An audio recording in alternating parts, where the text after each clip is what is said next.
Great, so we will make a start. Welcome to the first event of the Practicalities Around Dying session. So this is the first event, which is today, and then there'll be another one in 2 weeks' time.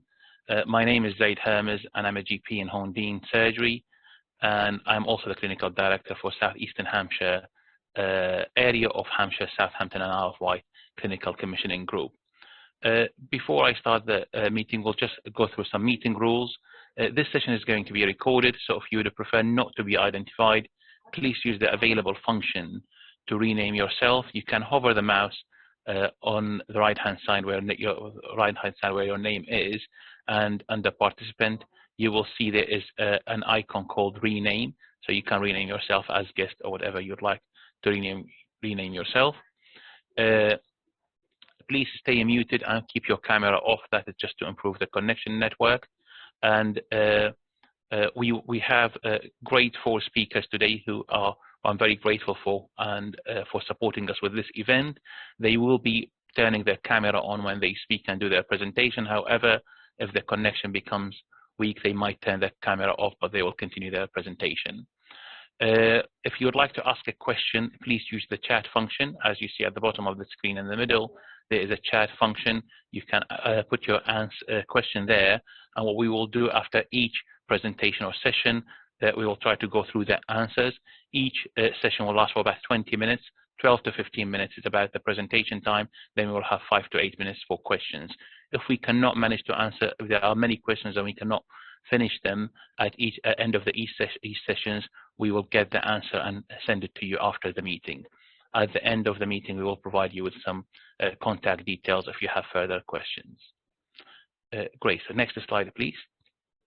So I've already, I will start myself. I've already presented myself. I'm Nhs. Next slide, please. I will just go through the agenda. So I will start myself and give my views as a GP about practicalities around dying and palliative care. Then we have 4 great speakers who are kindly joined us today: Tina Millard, Joe Hopkins, Nick Saunders, and Shipa Ahmed Khan. And as you see, we'll have 20 minutes with each of them, and Shipa will give us 5 minutes at the end of her time as well. Next slide, please. So first thing I would like to say is, as I mentioned, I'm a GP, and if you ask me, most people ask me, I trained as a surgeon before and then decided to become a GP, and people ask me, why have I decided to become a GP? And the answer actually say, I love talking to people. I love dealing with people, not just from their physical point of view when they come and see us, is physical, social, and psychological. If you look at a patient as a whole and a holistic approach, that's when you achieve the best, and that satisfies me. And that will lead me to the second thing is when we talk about palliative care. So palliative care, some people ask me, what is palliative care? And I've had patients definitely a few times say, actually, we are going to refer to the palliative care team and we are going to manage you palliatively. Say, okay, hang on, doctor, what does palliative mean? So palliative actually is an approach that improves the quality of life for patients and their families who are facing problems associated with life-limiting illness. And that's actually what palliative care means. I don't want to steal the thunder of my colleagues who's going to go in much more details about palliative care and what services is available. Also, I get asked as a GP, so where do I go if I need help? So always say, obviously, the first sport is us as GPs. It is but not only one person that you get help from. It is a collaboration of a lot of great people, great services that are around that helps. Yes, it might start with a GP. The commonest thing is a GP who is looking after the patient, then identify this patient is as palliative, or the hospital actually has been working really hard with that patient. They identified this patient there is no other treatment is available to cure their illness, and that's when the decision has been made to become palliative. But either the hospital sometimes refer directly to the community team and the palliative team, or they ask us as GPs. Most of the time, it comes from the GP. So where do you go for help? Yes, GP is the first thing. And when I say a GP practice, I'm not really talking just about us as GPs. I'm talking about the whole practice. the practice-patient relationship is something which has developed over years, not over weeks or months. That's why the receptionist will know who you are, the nursing team, the GPs, all of them. So it is the whole of practice. When I say you get support from your GP, it is the whole of practice team rather than just one individual. If you're not sure what to do, you go to your GP, who will then guide you through what's going to happen next, what are your needs. And as I mentioned, it's not just a physical needs, it's physical needs, support to the patient and their families and loved ones, and psychological support, social support, and also if we need, we always refer to the specialist palliative care team, who are experts in helping us as a whole team. So we are all in it. The palliative care is a journey, is not a short journey. It is a journey that starts, as I mentioned, from the GP or the hospital, and then the whole team will be looking after you rather than just the GP. And that journey does not really finish when our patient or our loved ones passes away peacefully. That journey continues because the family will, most of the time, will need support after that, and that support continues from the GP and also all the other services available to help. One of the things that patients ask me, which I'm going to mention a few of them, is sometimes we naturally mention a few terms, and that they mean nothing to the patients. They want to understand what they mean. So I'm going to only mention a few of them, and then I'll hand over to one of my colleagues for her presentation. But one of them I mentioned already, what is palliative care, doctor? And I explained that it is that approach that we all take to improve the quality of life and for the patient and their family as well. One of the things, sometimes I mention the word terminal. So doctor, what does terminal mean? So terminal, again, so these are things which sometimes we assume that everyone knows. Not everyone knows what are these terms. I'm going to mention a few of them, but obviously if you have anything that anyone mentioned and you're not sure what it is, you can always ask, what does that mean? What does it involve? So how we can understand it better. So terminal, for example, when I mentioned the word terminal, I actually asked, do you know what I mean by that? I started asking that a question. It is basically a disease that is progressive and that is expected to cause death, and there is no cure for it. So that is what the terminal means. The other thing we mentioned as well is something called a DNA CPR. So that stands for do not attempt cardiopulmonary resuscitation. So what happens if somebody get a cardiac arrest and they don't have a terminal disease? Then the first thing we do is the cardiopulmonary resuscitation to try to restart the heart. But a DNA CPR means do not attempt resuscitation. But that is a decision, is not like something that you just go and make straight away. That is a discussion that you have to have with the patient, with their relatives, explain why, explain what is the patient wishes. Some people come, they don't really have a terminal disease, but they say, I do not want to have resuscitation. So this is one of the other terms we use, DNA CPR, and then we do a form for it. Other thing we sometimes mention is something called symptom management. So what do you mean by that, doctor? So one of the main things for us is if somebody's going through a terminal illness is to make sure that we keep them really comfortable and not suffering with any pain. And that is when we start managing their symptoms. If they are in pain, we have to make sure we get on the top of the pain. And again, that is not only us as GPs, that the whole team, us as GPs and the community team, the nurses and the palliative specialists who look after them. So that is meaning managing their symptoms I mentioned as pain or any other things, agitation, not sleeping well, not comfortable. So we do our best to keep them really comfortable, and that is called symptom management.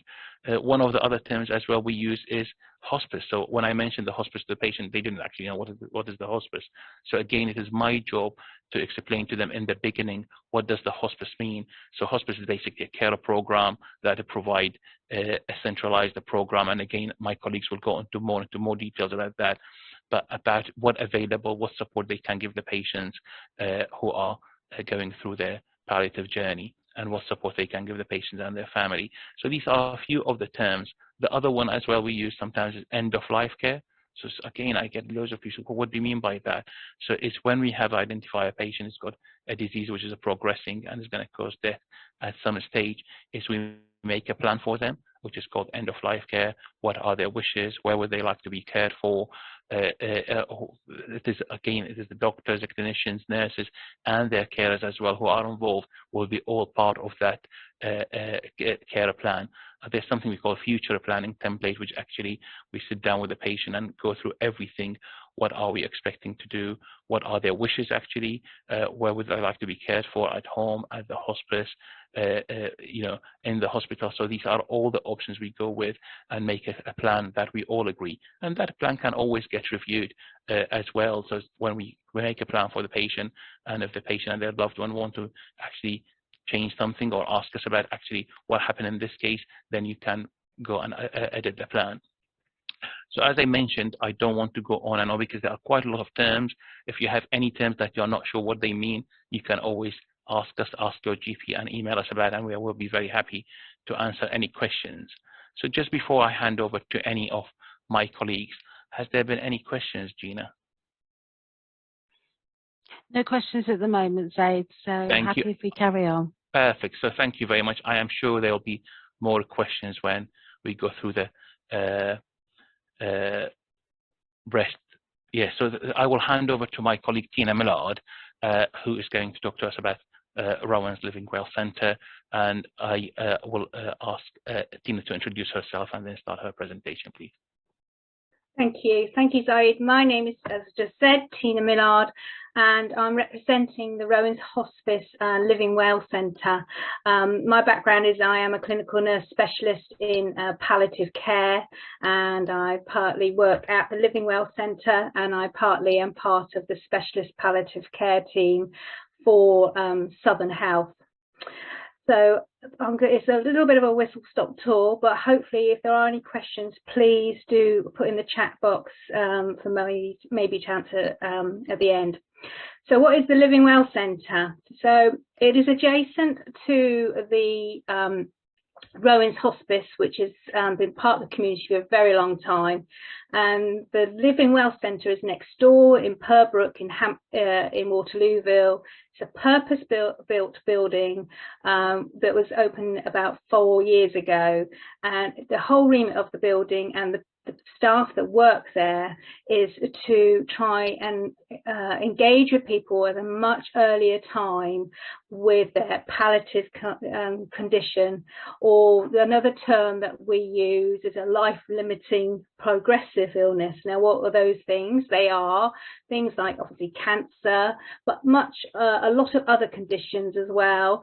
So like respiratory conditions like COPD, liver failure, kidney failure, then going into neurological conditions like Parkinson's and motor neuron diseases and dementia. And that's just a sweeping of the more common ones. But basically it's any condition that is, as Zaid says, not curable, has had a curative treatment and are now in a palliative or a symptom management situation with their condition.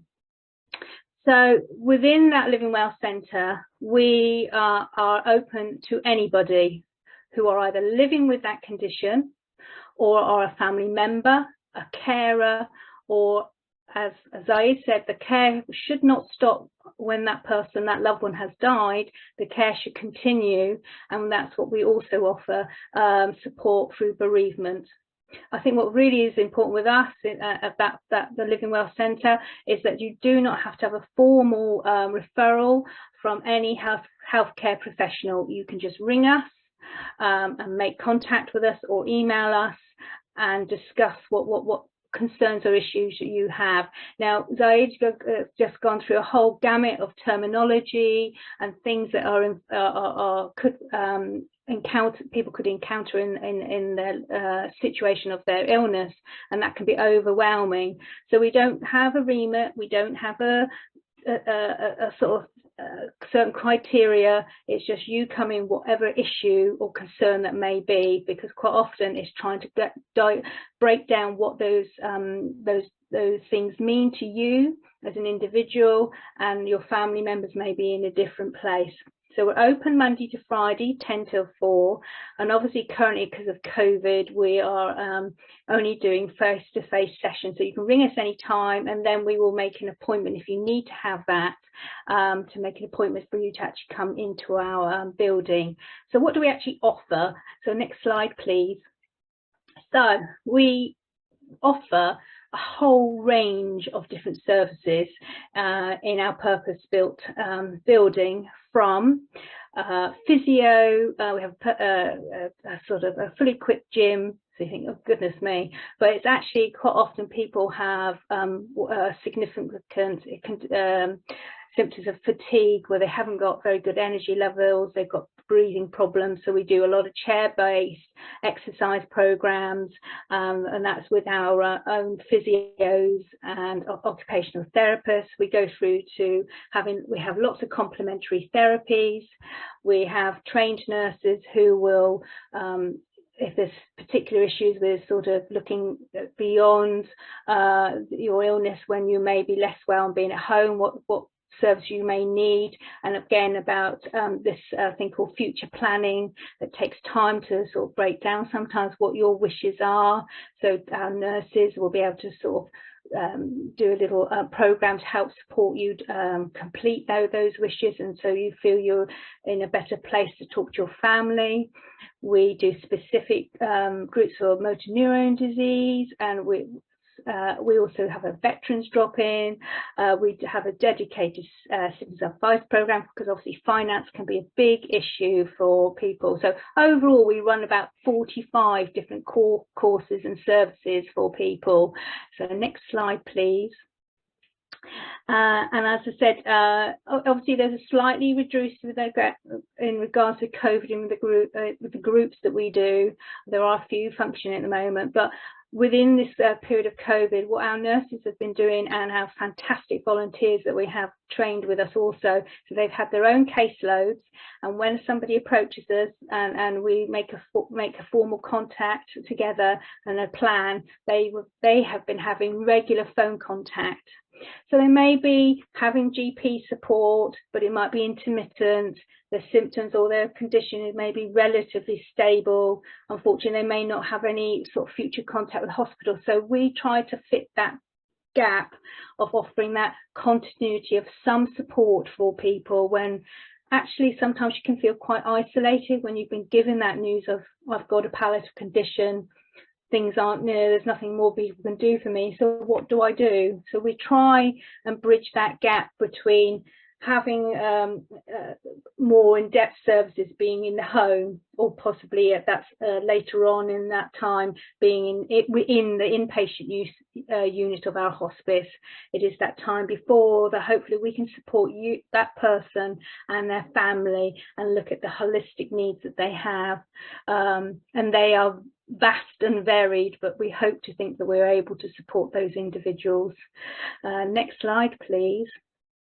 So since we've been open, just as a few facts here, the number of patients we've had is 1,200, but what's interesting is the number of carers is far greater that we have supported, and obviously the carers, the next of kin or other family members or friends play a vital role in supporting people, and everybody's in sometimes a very different place when they're living, that person with illness and the people around them, and if people need more formal support, then we can refer on to our own dedicated psychology services, and as I said, we will then carry on supporting people afterwards, and we have dedicated bereavement support services as well.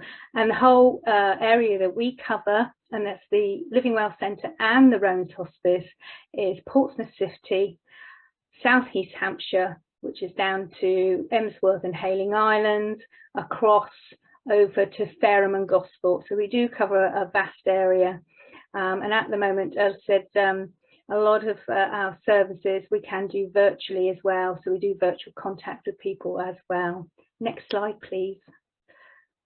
Okay, so I think that we're just to sort of sum up what we do in respect of when somebody has a palliative or life-limiting condition. I think this is a very good quote, and it's by Dame Cicely Saunders. And anybody who's in palliative care and hospice care, she is literally sits on the top really for us in respect of, she was one of the founders of the hospice movement and set up the first hospice in the UK, actually in I think worldwide. And this is a quote from her, which is saying, "We cannot add days to life, but hopefully we can add life to days." And that is our ethos at the Living Well Centre and the hospice general overall, is that we want to make sure people optimise their well-being and all the aspects of their life, whether it be physical or psychological. And we talk about holistic care in supporting every individual when they're dealing with sometimes very overwhelming things. Next slide, please. So these are the contact details. That's our telephone number and our email. But if there are any questions, and as I said, there's a bit of a whistle stop, then please do. Oh, I've got a question here from Chloe. Are the Rowans Hospice Living Well Centre able to support individuals diagnosed with learning? Yes, if they have other underlying conditions, and quite often individuals sometimes with learning disabilities have cardiac conditions and things like that, then yes, we are able to offer some support or signpost people in that appropriate way. But certainly I would say give us a call, and where we could talk through that in a bit more detail of what the specific needs are for that individual. So I hope that answers a bit. Thank you, Tina. And there was another question, I don't think it's directly related to your talk. It says, after completing this course, am I would be eligible to apply for work? I think probably, I don't know if the question was in general or specifically for where you work, Tina. So I just want to say, so this is actually not a course, this is one of two events to give you an idea about what is available, what service is available, what support is available to support you, support your loved ones who have been diagnosed with a terminal illness or end-of-life illness. So that is just to give you an idea about what is available. But obviously, I think if you find it, you know, the support and the great work that everyone is doing is something attractive to you to apply, I think you just need to explore via that venue what is the process of applying to work. And if you're interested in any sort of roles in the Rowans Hospice, then go onto the website. And my colleague Karen Bricker will be talking about the inpatient care that we give in our sister building, the actual inpatient unit, in 2 weeks' time. Okay, well, thank you, everybody. I hope that answered the questions. Thank you very much. So thank you very much, Tina. And if there are no more questions, we can move swiftly to Joe Hopkins, who is going to give us a talk about what is available in the community. And Joe is a CNS specialist palliative nurse. Joe, hi, hello everyone. I really wish we were meeting face to face rather than virtually, but this is the best we can do under the current climate. So we will press on. Just to say that I've got a few slides. They are going to overlap a little bit, probably with other people's what they've been saying, but hopefully it will all be of use to you. So next slide, please. So when you've been given a palliative care diagnosis or a life-limiting condition, the information, you will be completely lost as to how you'll have questions and who's going to help me, where do I go? And as Dr. Hannah said, definitely your GP is your first port of call, and we work very much alongside them.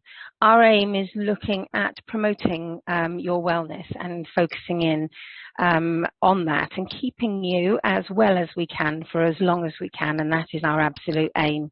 And we meet people, community nurses, specialist palliative care nurses, we meet people at different times within their illness.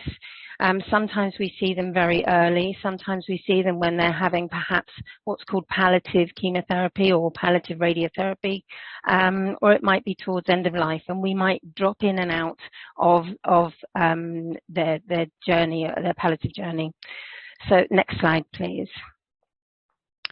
So as I say, is looking at improving that quality of life when you're facing that life-limiting condition and optimizing things as best we can.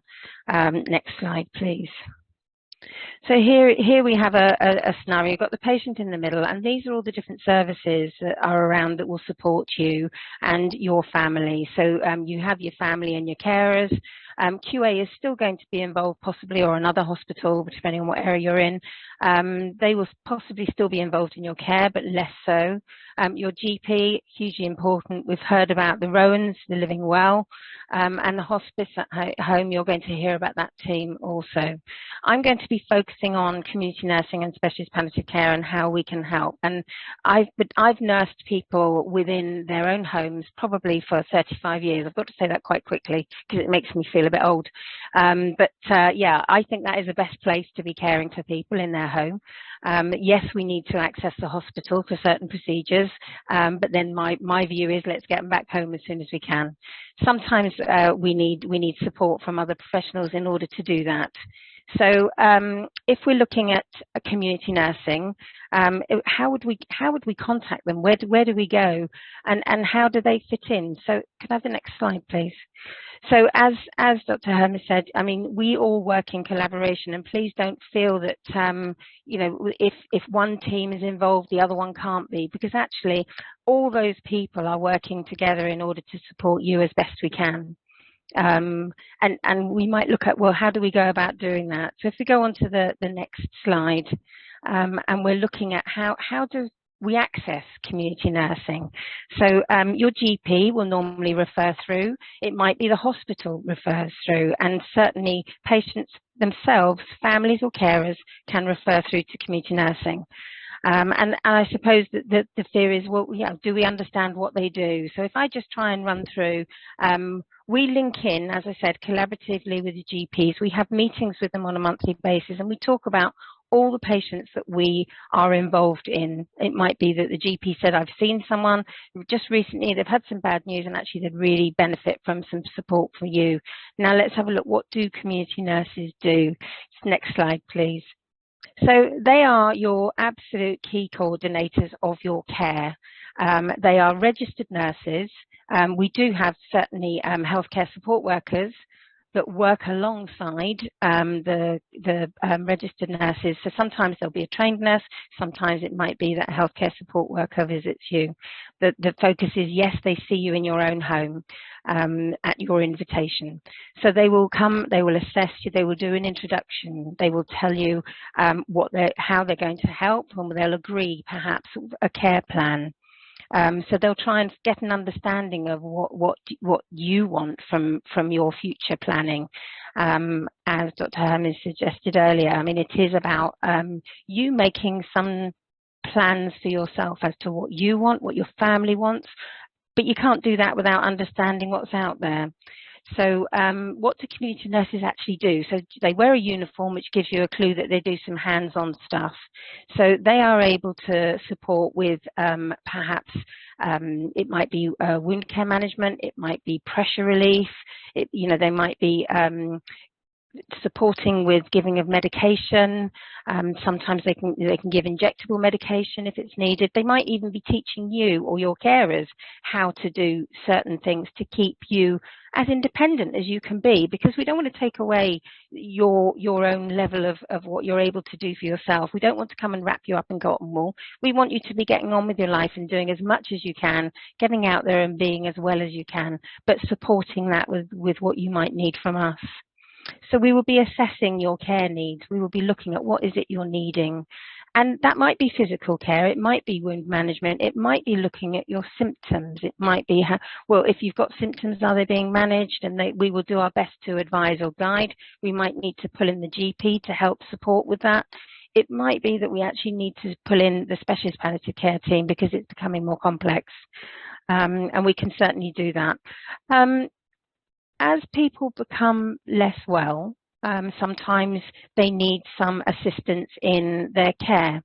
So that might be personal care. If they're becoming weaker, they're not able to do that care for themselves. And some family members want to take that role on, but sometimes family members don't, or that maybe the patient themselves don't want a family to be that carer. They want to stay within their either husband role, wife role, rather than carer. So we would try and organise, community nurses would set up perhaps a care package through the social services, because we work closely within social work, and they will organise perhaps a care package to come out and provide that. And certainly they look at equipment as well, and that's basic equipment to help keep people, again, able to mobilize, able to do what they're wanting to do, whether it be perhaps a walking aid or something. If it's more complicated, then they will refer through to other agents such as physios or occupational therapy. What else do they do? Generally, they will support you physically with those needs, those care needs, but they'll also perhaps give palliative support, as in psychological support. If they feel that they're not able to provide that, or that they feel it's getting more complicated, again, they will refer on for some extra help with that. And we can access those services as we looked at, whether that be the specialist palliative care, or actually if we need something more, whether it be psychology within the Rowans Hospice. And you will hear more about that probably in the 2 weeks' time. So when the nurse comes out to see you, they will give you a folder. In that folder, there will be contact numbers. They will set up a plan of care as to how often they're going to be making contact with you. And that will vary depending on what your needs are. So it might be that it's a 2-week visit. It might be that you only feel that you need a monthly phone call. It might be that you've just got the contact number and you'll call them when you want them. But you've got that number and you will be able to access them. Nurses are available, community nurses are available during the day, into the evening, and sometimes overnight. And when people are becoming a lot more poorly, we can even look at possibly night sitters. Now, I'm not going to sit here and promise you that you can have a night sitter every night of the week, because that's not realistic and we can't do it. But if the family are getting tired, we could look at perhaps getting a night sitter in. We can also access our hospice at home team that will actually support us with that as well. And they will tell you more about that in shortly. So with the next slide, if we just go over, so specialist palliative care, again, we work very closely with the community nurses and the GPs and the Rowans and all those other agencies that we've talked about. And sometimes we're called Macmillan nurses, and that confuses people, but our focus is very much that we are specialist nurses in palliative care. And alongside us, we have the specialist physiotherapists that I talked about that can help look at equipment to support you in remaining as independent as possible, still able to get out as much as you can. The specialist occupational therapist will work alongside you to try and set goals for you and support you through even managing a level of fatigue, perhaps. We have a consultant that works alongside us because we can't do our job without them, and they are incredibly supportive in helping us with symptom management, etc. And I spoke earlier about psychologists that are based at the Rowans. So our role is when community nurses are needing a little bit of extra help, perhaps because things are getting more complex, and they will ask us to come in. We may come in, do a little bit and step back, or it might be that we stay involved depending on what it is that we're being asked to do. And again, for the GPs. So as long as you're aware that you can refer directly through to the community nurses, obviously you've got your GP as a point of contact. If the thought is that specialist palliative care needs, we have to go through the GP and have a formal referral, unfortunately.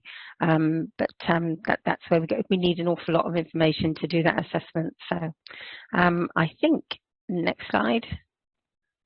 So this is our aim. We're looking for a dignified, holistic, person-centered approach to caring for you and your patient as best we can. And I say I'm hoping that that's given you a whistle-stop tour of what community nurses do, and I'm happy to answer any questions.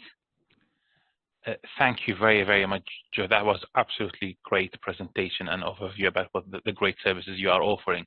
Talking about the great services you are offering, there's a really good question here. It says, really great to hear about all the full range of the support services, facilities available at Rowans and Living Well. I was wondering if the hospices covering the other parts of Hampshire, so other hospices, offer identical, very similar support, or whether there are some differences. Do you know, Jo? I think Tina might be better at answering that one. certainly I think that they are similar. I don't know that I would be able to answer that confidently in saying yes, they're exactly the same, but I would imagine they're very similar. Tina? Yes, I mean, there is Mountbatten, that is a hospice that's in Southampton. But they're predominantly inpatient. They do have a few services to complement that. And then there's St Michael's, which is in North Hampshire. I'm not totally sure what they have. And then on our other border, we're then going into West Sussex. And that is more of the St Wilfrid's, it's based at Bosham, and they do have a living well type ethos as well. And then you're all sort of venturing to Dorset. So those are the sort of the main ones. If I hear of anything else, I will get some more information, and that could be ready in 2 weeks' time with more details. Okay. Perfect. Thank you so much. As a GP, I have worked in Southampton as well. As you see, the services are almost identical, or similar, if not almost identical. There might be a bit of subtle differences between some of the services, but I think they'll be very subtle. But that's really good. We will take it as an action, and we come back in 2 weeks. We will find out actually, are there any differences, and answer this question. So really great question. Thank you very much. Excellent. So there are no more questions. I want to remind everyone, so even if you think about a question later on, we will give you a contact detail at the end to email your question, and we will do our best to answer the question. So we will move swiftly to Nick Saunders, and I will let Nick introduce himself, and then he will talk to us about Rowans Hospice at Home.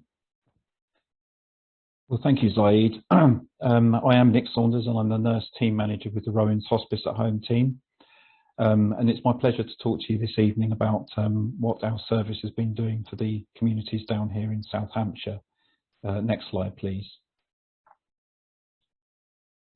So we're, we're based at the Rowans Hospice building here, which is pictured. This is our headquarters.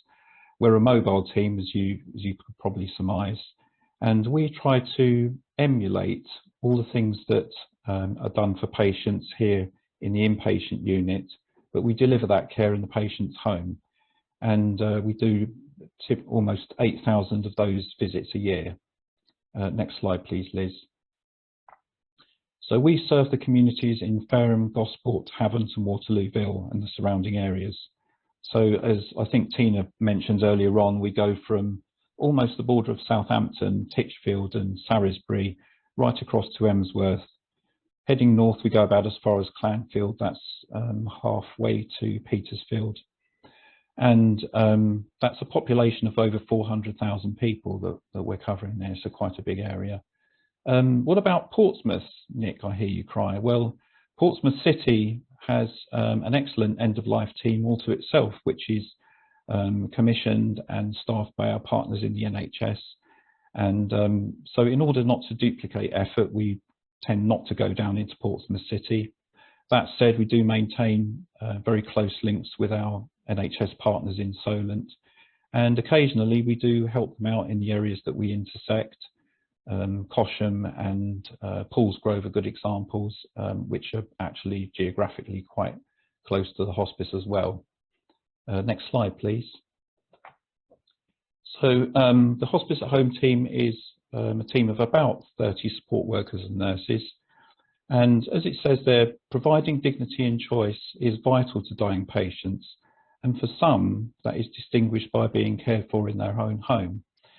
So not everybody wants to come into a hospice, and some people want to be able to maintain control of their lives by staying at home, where they're in familiar surroundings and they can be close to their family, their loved ones and their friends.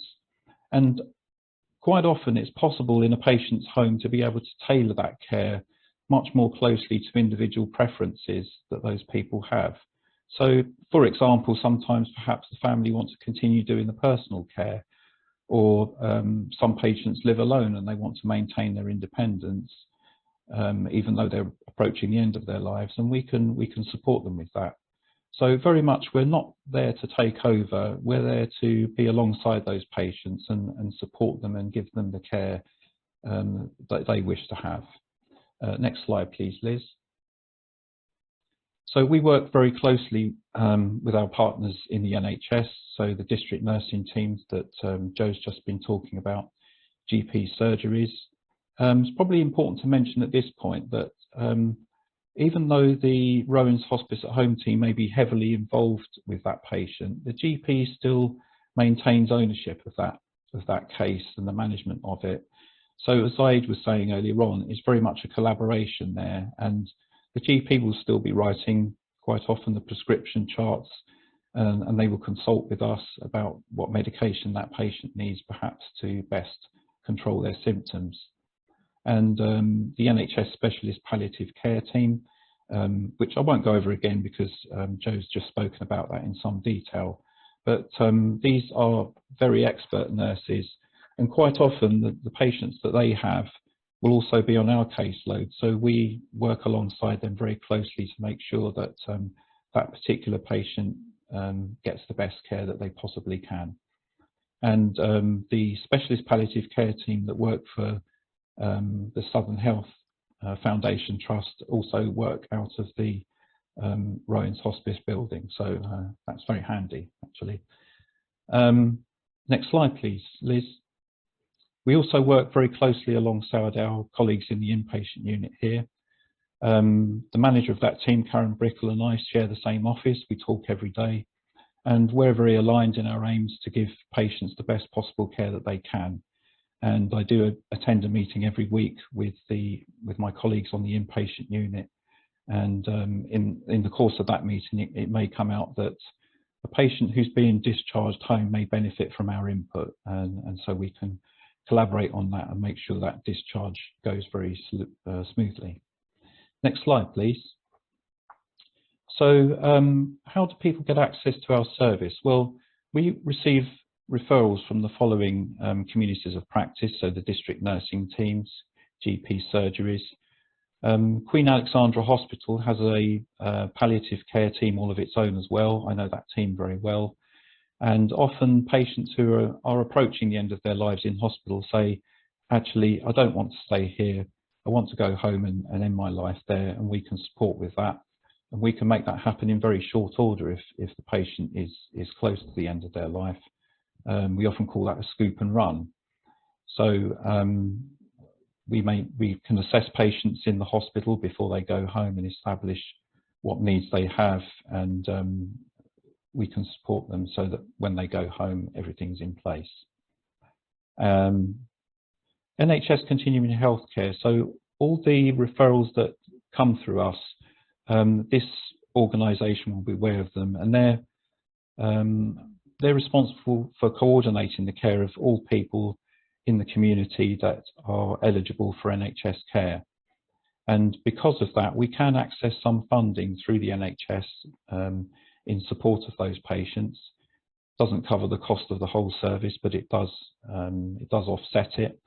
The rest of that is made up by the generosity of the public, but in receiving some of that funding, that means that we can continue the service and continue to reach more people. And I've already mentioned that the Rowans inpatient unit will also make referrals to us as well. So once we've had that referral, we will triage it and give it a rating depending on the urgency of that case and the need that's there. And then next slide, please, Liz. So once we've accepted that referral, we will go on to do an assessment, which are made by the hospice at home nurses. And we take into account a number of things during that assessment. The level of support required, so basically how ill is the patient. If they're confined to bed all the time and requiring all care, that's obviously a bigger commitment for our team, so we take that into account. The home and the family situation, so what really help is already available there? How are they coping? Is the family having young children perhaps who are being affected by the situation? If the carer, if perhaps there's only one carer, if they become ill themselves and are no longer able to care for that patient, what's the contingency plan for that? Do we bring that patient into the hospice, for example? And these are situations that we have come across before, and we try to anticipate that and plan for that in advance. Stage of illness. So is the patient rapidly approaching the end of their life? Are they still eating and drinking? Can they still manage their oral medication, or is that becoming too much of a burden for them? So these are things that we can look at and work with the GP, for example, to perhaps optimize those prescriptions and make that more manageable for the patient. The symptoms, so typically with patients that have a malignancy or a cancer, that might be nausea, pain, of course. How well are those symptoms addressed? Is the current medication regime that patient is adequate? So we can look at that as well in assessment. So taking into account all those things that I've mentioned, we will formulate a plan of care in collaboration with that patient's family. And then going forward, our patients are allocated 12 weeks with our service. By far, the vast majority of those patients will reach the end of their lives before we come to the end of that 12 weeks. However, if we get to the end of that 12 weeks and the patient's deteriorated significantly, we will stay on with them and see that through to the end of their lives. So what I'm saying is that's not set in stone, but that's a benchmark that we work to. Next slide, please. So what can the Rowans Hospice team offer? Well, next slide, please. We provide a single point of contact for those patients and their families. So they will have a mobile number, and there's always a nurse on the end of that number, 24 hours a day, 7 days a week. That proves invaluable for many patients to be able to have that number. So in addition to the regular visits that we might do throughout the day, we can also do what we call an SOS call. So if I don't know, the patient's wife rings up and says, "Oh, my husband's in terrible pain, I'm not sure what to do," we can put an extra visit in. We're usually there within an hour, and we can address that and sort out those problems.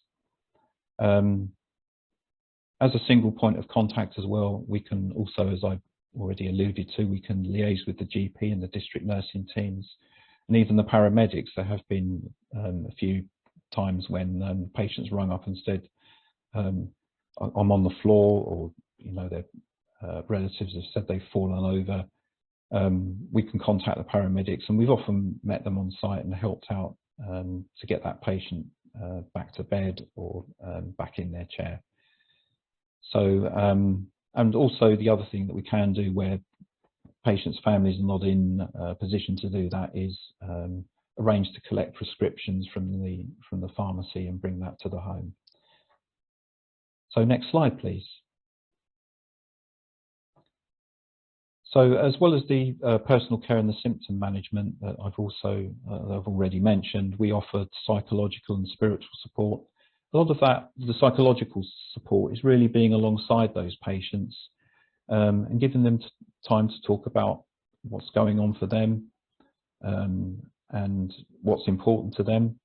We can refer to a psychology team if we feel that that's going beyond what we can manage immediately there.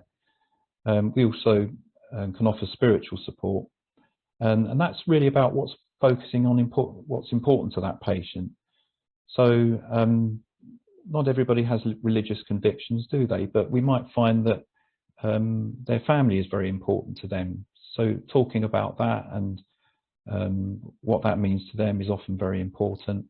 And it's really recognising what's really given me a sense of meaning to that patient throughout their life, and also really the validity of all viewpoints, really, whatever the belief or creed that person holds close to them.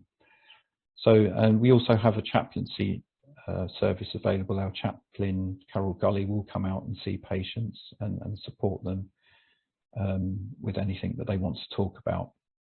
Next slide, please. The other thing that we can do when the patient does reach the end of their life and they pass away, we can do the verification of death. That's not the same, it's probably worth mentioning here, as the cause of death certificate that the GP will ultimately issue. It's really just saying that that person has reached the end of their life and then passing that information on to the GP. We can do last offices, which really means basically after that patient has passed away, to make them look presentable, to dress them in suitable clothing to leave the family home.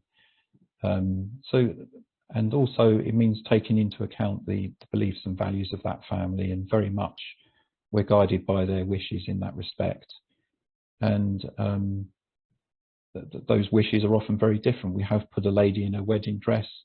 Some patients have left their home for the last time in a football shirt. Whatever that patient wanted and their family, that's fine by us, and we can sort that out. We can also liaise with the funeral home to arrange for collection of that patient if the family wants us to do that. Next slide, please. So as a couple of speakers have said prior to me, the care that we provide does not end when the person dies. So post-bereavement, we will always put a call into the family a day or two later and just say, look, how are you doing? Is there anything that we can support with? Is there any advice that you need? Just pictured there is the Meerkats team. So when there are young children involved that have lost somebody that's close to them, they can support that child with that, and to help them talk through that experience. Next slide, please. Just a few words of feedback here that we've had this year from our patients' families after we've after the bereavement, really. I'll just draw attention to one of the comments there about being at the end of the phone 24/7, which was invaluable. And many families have said to me, actually, Nick, that was a lifeline to know that there was somebody there for us in those small, lonely hours of the morning. Next slide, please. And some more feedback there. Again, I'll just draw attention to one comment there that says, your support took pressure off me, so I was able to cope better. And again, many patients' families have said to me, you know, you coming in meant that we could, I could be a daughter again, I could be a wife again. I wasn't a carer anymore. And it's often important to have that quality time with your loved one when they're approaching the end of their life. And it just makes that a wholly better experience, really. Next slide, please. So I'll conclude by saying I'm immensely proud to be part of the Rowans Hospice organisation. It's a real community endeavour, and all the clinical staff, the volunteers, the people who work in retail, we're all working towards one end, which is to support those people who are most unfortunate in our community, and long may that continue. Thank you very much for listening. Any questions? Thank you very much, Nick. This was absolutely, again, an amazing talk and overview of what services you mentioned, and I absolutely can second what you have said, because we work so well together when there is, you know, anything you want us to, you want us to do, and we act on that quickly, and the other way around as well. So I'm absolutely grateful for all the work you are all doing. Thank you. So I cannot see any questions myself here. And again, if there are no questions to Nick, again, if you think about anything else, you can email them at the end of the event. As I mentioned, we will share an email address with you, so you can ask any questions. Great, so thank you very much. As if there are no questions, we will move swiftly to Shipa Ahmed Khan, who is going to talk to us briefly. Also, she is a community development officer, and she's going to talk to us briefly about what support they can give us.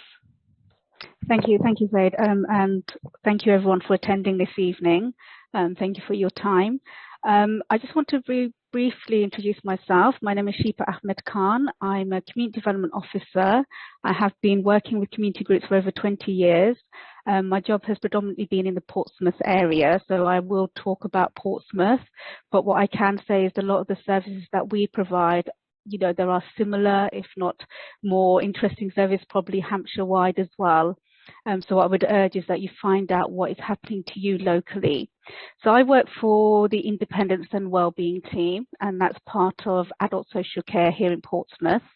Our team remit is really to help people stay socially active, to prevent social isolation, help people stay more physically active and look at their overall well-being. Some of that includes helping people with new life skills through our cookery program. And why we do that is we find that certainly some older people who've never cooked before their loved ones have passed away and they find themselves unable to cook for themselves. So this was a program that came up just to that identified that need and to meet that need, and it's actually a very successful project. And we also offer lots of training as part of our team. So we do training on different subject areas, mental health and well-being training, cultural competencies. So we are quite a big team, and we have lots of projects underneath that. One of the other things that we also provide within our team is the Meals on Wheels service. So again, it's for people who maybe don't know how to cook or can't cook or are unable to cook. So we can actually provide hot meals to people's homes, and that's again organised through our team. I've mentioned some of our projects, Healthy Walks, and we have lots of support groups that we run, so Diversity Lounge, and we have the Cross-Cultural Women's Group, which is a project that I run myself, and that is for women from Black and Asian minority ethnic communities to come together. Again, it's to reduce social isolation, it's to give women a safe space to talk and discuss any issues, and also gives women an opportunity to learn English as well if that's something that they want to do. We also have gardening projects as well. So under this Independence and Wellbeing team, we also support carers as well. So we have something in Portsmouth called the Carers Centre.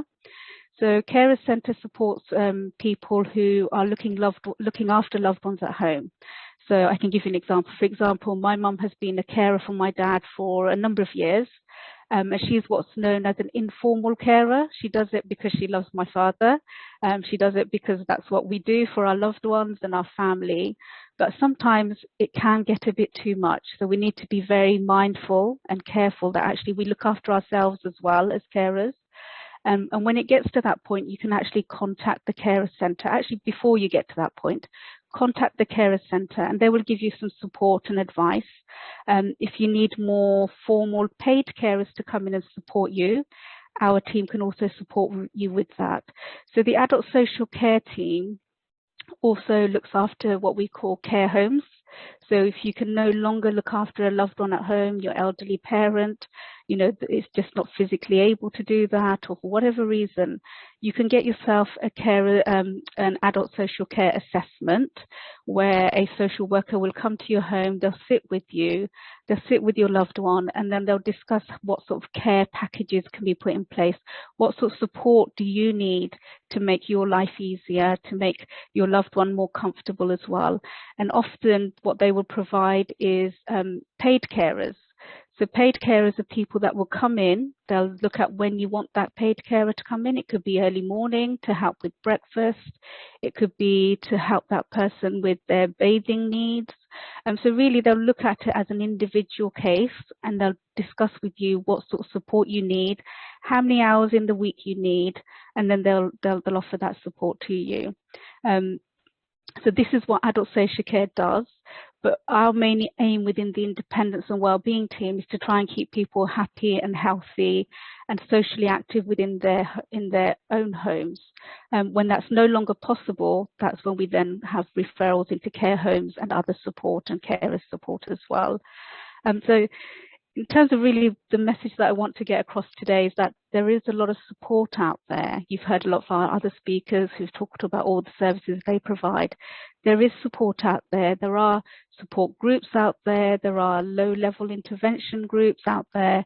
It's just really about you finding out what's local to you. And often you can just ring your local authority and find out what support is available and access groups. And I think it's really important that we do access support, we do access groups that are available to us locally. And I think finally, I just want to say, you know, death will come to all of us. It may be through end of life, maybe palliative care for illness, it may not be for illness. But I think it's really important that we talk to our family members. Talk to our family members about our wishes, what we want, how we want, our funerals to be. And, my colleagues picked up about, different cultures, different religions may have different needs and requirements.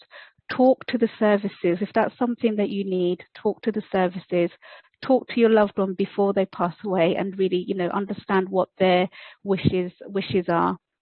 And I think there's lots to consider. And I think sometimes we don't take enough time to talk to individuals, to talk to our family members, to sit down together and actually look at it as something, as a natural process of life. Things like wills, the funeral arrangements, powers of attorney. So many times I come across people who get unstuck because actually they've not talked to their loved ones. They've not, asked them, how do you want this done? What do you want done? So, I think, so my message then is just please do talk about it and talk openly with your families. So thank you very much, and I'll hand you back to Dr. Zaid. Thank you very, very much, Shipa. That's again an amazing presentation and giving us overview about what services you do. Great work. So we have no questions, just a comment to say thank you to all the speakers for the talk. Absolutely, I second that. And for the recording, email me and we can raise that. Excellent. So one of the questions we had already as well, is this is in general, not about anything in particular, about the recording. And absolutely, we will once we finish the event, we can send that to you if you need it as well. So if you have any questions or you would like a copy of the recording, absolutely, please let Liz know. Her email address is there, which we're going to keep for the next 2 minutes, so you have time to note it down. And if you'd like any further information from any of our speakers, absolutely email Liz and she will coordinate and get a reply back to you. Can I just remind you as well, please, if you would like to complete the brief questionnaire that was sent to you along with the agenda, that will be really, really helpful and will help us in running future events. I really would like to say a big thank you to all of you first for attending this event and listening to us. And I really hope, we all really hope, no, I won't say we really hope that you have found this is helpful and answered some of the queries you had or gave you an overview about what support and services available for you and your loved ones. And also a big, big thanks for our great speakers who are doing a great job. And on the top of that, they spared some time this evening to come and talk to us and support our event, which is really, really great. And again, I would like to say thanks for Liz Taylor and Julian Ash. Without them, I don't think we would have managed to run this event. So thank you very much. And thank you very much for everyone. We look forward to seeing you at our second workshop, which is on the 24th of November. And if you have any questions, as I mentioned, please email us and we will try to answer them either before the next event or we will answer them at the event next time. Thank you very much. I'm just going to have a quick look to make sure there are no other questions. Really, I'm really grateful. We are all grateful for your really nice comments and good comments, and we hope, really, as I mentioned, that you found this very helpful. And if there are no questions, we will see you on the 24th of November.